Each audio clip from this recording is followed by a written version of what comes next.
Hindi laging puro emosyon lang. Ito ay hindi palaging isang pagkahumaling o labis na pag-isip. Minsan ito ay banal na paghahayag.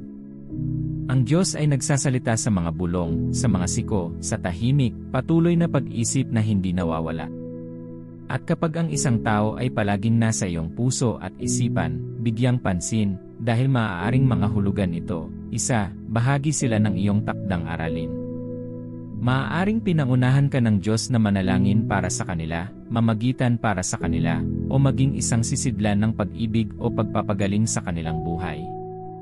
Maaaring may pinagdadaanan silang hindi mo nakikita, ngunit nararamdaman ito ng iyong espiritu. Pangalawa, may hindi natapos na layunin sa pagitan mo. Maaaring hindi random ang taong ito. Maaaring konektado sila sa iyong paglalakbay, sa iyong paglago, o maging sa iyong kapalaran. Minsan ibinabalik ng Diyos ang mga tao sa iyong puso, hindi para sa pagsasara, kundi para sa pagtawag. Pangatlo, inihahanda ka ng Diyos para sa isang koneksyon, marahil kahit na pagkakasundo. Maaaring ito ay isang taong kailangan mong lumaki, isang taong nanakit sa iyo, o isang taong hindi ka sigurado. Ngunit ngayon, ang Diyos ay nagpapagaling sa magkabilang panig at inihanay ang oras, at ang iyong puso ay patuloy na bumabalik sa kanila dahil maaaring siya ay sumusulat ng isang bagong simula. 4. Ito ay isang hudyat upang manalangin, hindi ituloy. Kapag paulit-ulit na ipinapaalala ng Diyos ang isang tao sa iyong isipan, kadalasan ay isang paanyaya na lumaban sa digmaan para sa kanila sa espiritu. Hindi mo kailangan ang lahat ng detalye. Kailangan lang ng Diyos ang iyong katapatan para manalangin. Hayaang gawin niya ang natitira. 5. Ito ay tanda ng kumpirmasyon, hindi pagkalito. Kung ang pag-iisip tungkol sa mga ito ay nagdudulot ng kapayapaan, kalinawan, paglago, at pagkakahanay sa kalooban ng Diyos, hindi lang iyon ang emosyon. Iyan ay espiritual na resonance, isang senyales na ang koneksyon na ito ay higit pa sa ibabaw. Maaaring sinasabi ng Diyos, hindi pa ako tapos sa koneksyon na ito. Panatilihing bukas ang iyong puso. Manatili sa panalangin. Hayaan akong ipakita sa iyo kung ano talaga ang nangyayari sa ilalim ng ibabaw. Kaya, kung hindi mo mapigilan ang pag-iisip tungkol sa kanila, huwag magpanik. Huwag tumalon sa mga konklusyon. Huminto, manalangin at makinig. Dahil kapag palagiang inilagay ng Diyos ang isang tao sa iyong puso, inihahanda niya sila para sa iyo o inihahanda ka para sa susunod. At sa alinmang paraan, ito ay sinasadya. At kapag ang Diyos ay nasa loob nito, hindi lang niya guguluhin ang iyong puso. Pangungunahan niya ito. Ang patuloy na paghila na iyong nararamdaman, hindi ito para malito ka. Ito ay nilalayong gabayan ka sa pag-unawa, hindi pagkagambala. Dahil kapag ang isang tao ay nakatali sa iyong kapalaran, mararamdaman mo ito sa iyong espiritu, bago mo ito makita ng iyong mga mata. Narito kung ano pa ang maaaring ibig sabihin nito. 6. Ito ay isang salamin sa iyong sariling paglago. Minsan, inilalagay ng Diyos ang isang tao sa iyong puso upang ipakita kung saan kanya dinadala. Maaaring kinakatawan nila ang susunod na antas ng pagpapagaling, pagtitiwala, o pananampalataya na kailangan mong yakapin. Ang iyong mga iniisip tungkol sa kanila ay maaaring hindi gaanong tungkol sa kanila, at higit pa tungkol sa kung ano ang nabubuo ng Diyos sa iyo. 7. Ito ay paghahanda para sa banal na oras. Maaaring pinaghihiwalay ng Diyos ang inyong mga puso para sa tamang panahon, pareho kayong handa, espiritual, emosyonal, at mental. Hanggang noon, pinapanatili ka niyang konektado sa espiritu upang ipaalala sa iyo, sinusulat ko pa rin ang kwentong ito. Huwag isara ang libro. 8. Hindi ito obsession, ito ay intercession. Kapag ang isang tao ay tumitimbang sa iyong puso tulad nito, ang iyong tungkulin ay maaaring hindi upang abutin, ngunit upang tumayo sa puwang para sa kanila sa espiritual. Maaaring ikaw lang ang nagdarasal para sa kanila ngayon. Huwag maliitin ang kapangyarihan ng tahimik na panalangin para sa isang taong tahimik na nahihirapan. 9. Ang Diyos ang nagpapakita sa iyo kung sino talaga sila. Kung nakikita mo ang kanilang puso, ang kanilang potensyal, at maging ang kanilang sakit sa mga bagong mata, maaaring binibigyan ka ng Diyos ng isang sulyap sa kanilang layunin, hindi lamang ang kanilang personalidad. Tinutulungan kanyang makakita gamit ang espiritual na mga mata, hindi lamang emosyonal. 10. Ito ay tanda ng pagpapanumbalik at pag-unlad.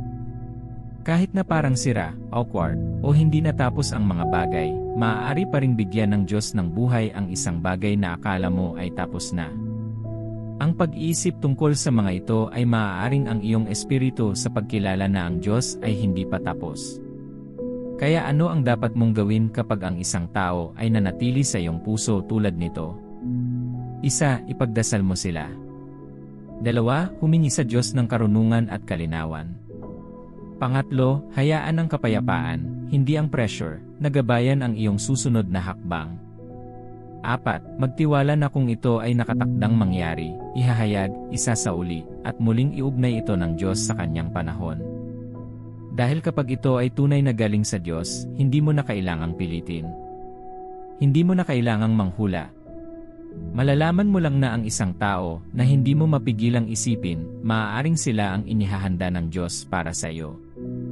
Ang isa pang dahilan kung bakit pinahihintulutan ka ng Diyos na patuloy na mag-isip tungkol sa isang partikular na tao ay upang pigilan ka sa paggawa ng mga maling pagpili. Sa pamamagitan ng pag-isip, maakay ka ng Diyos. Ang Diyos ay tinatawag na inyong pastol at kayo ay kanyang mga tupa. Ang isa sa mga bagay na sinasalita sa salita ng Diyos tungkol sa isang pastol ay na siya ay nauuna sa iyo. Kaya mas kilala ka ng Diyos kaysa sa iyong sarili. Alam niya kung ano ang kailangan mo, at alam niya kung saan ka dapat pumunta, at kung saan ka dapat maging maligayang pagsasama. Kaya baka iniisip mo lang na hindi wasto ang iniisip mo tungkol sa taong iyon, ngunit ito ang paraan ng Diyos para tulungan kang gumawa ng tamang pagpili. Sinasabi ng Biblia, ang paghahanda ng puso ay nasa tao, at ang sagot ng dila ay mula sa Panginoon. Ginagamit ng Diyos ang ating mga iniisip upang ihayag ang kanyang sagot tungkol sa kung sino ang pipiliin at kung sino ang tama para sa atin. May isang pahayag sa salita na nagsasabing ang may kamalayan at walang malay na mga hakbang ng matuwid ay iniutos ng Panginoon, at ang iyong mga hakbang ay isang function ng iyong mga iniisip.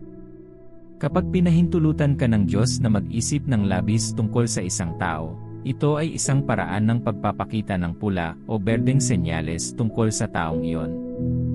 Hindi gusto ng Diyos na magkamali ka, lalo na sa iyong pagsasama. Kasunod ng iyong pananampalataya ay ang iyong buhay mag-asawa, dahil ito ang magtatakda ng iyong walang hanggang destinasyon, at ito rin ang magdedetermina kung ano ang magiging buhay mo sa mundong ito. Kung ikaw ay mag-enjoy sa natitirang bahagi ng iyong buhay o mabubuhay sa natitirang bahagi ng iyong buhay sa kalungkutan. Hindi gusto ng Diyos na gumawa ka ng pinakamalaking pagkakamali sa iyong buhay. Kaya kahit na hindi ka sensitibo sa kanyang tinig, gagamit siya ng anumang iba pang daluyan upang akayin ka sa tama. At ang madalas na paraan ay ang paggamit ng iyong pag-isip. Kaya simulan mong isipin ang partikular na taong ito. Minsan nagagawa niya ito sa paraang sa pamamagitan ng iyong mga iniisip tungkol sa tao, maaari mong malaman kung ang tao ang tamang tao. Laging pakinggan ang iniisip mo at bantayan mong mabuti, dahil baka itinatanim lang ng Diyos sa iyong isipan ang iyong katuwang sa buhay. Ang isa pang dahilan kung bakit pinahihintulutan ka ng Diyos na isipin ang partikular na taong iyon, ay dahil binigyan ka niya ng otoridad na kontrolin ang iyong mga iniisip at damdamin. Iginagalang ng Diyos ang ating mga damdamin at mga pagpipilian. Kaya't patuloy kang hahayaan ng Diyos na isipin ang taong iyon, dahil gusto niyang pumili ka ng iyong sarili ayon sa gusto mo, para matupad mo ang iyong mga inaasahan. Kaya nga binibigyan tayo ng Diyos ng mga tagubilin tulad ng, ituon niyo ang inyong mga isipan sa mga bagay sa itaas. Dahil binigyan niya tayo ng kapangyarihang pangasiwaan ang ating isipan at pag-isip upang makapili tayo kung sinong taong gusto natin. Iginagalang ng Diyos ang iyong pinili, at iyon ay isang magandang katangian tungkol sa iyong Ama. Tunay na mahalaga ang kalooban ng Diyos sa pagpili ng makakasama sa buhay. Ngunit ang kaloobang iyon ay natagpuan at nahayag sa kanyang salita. Kaya alam na natin kung anong klaseng tao ang mapapangasawa natin. Ngunit sa kaloobang iyon, makakapili tayo. Ang bawat tao'y may iba't ibang panlasa tungkol sa mga taong gusto nila. Gusto ng ilan ang itim at matatangkad na magkapareha, at iginagalang ng Diyos ang pagpiling iyon. Kaya iyon ang dahilan kung bakit patuloy niyang pinapayagan kang isipin ang partikular na taong iyon. Gusto niyang ipahayag mo ang iyong damdamin at damdamin tungkol sa taong iyon. Nais din niyang magkaroon ng pagpapahayag ng iyong damdamin at pagkahumaling sa taong iyon. Kapag pinahintulutan ka ng Diyos na isipin ang partikular na taong iyon, ito ay dahil alam mo na iniisip mong piliin ang taong iyon bilang iyong kapareha, at pinarangalan niya iyon at nais na makita kang masaya.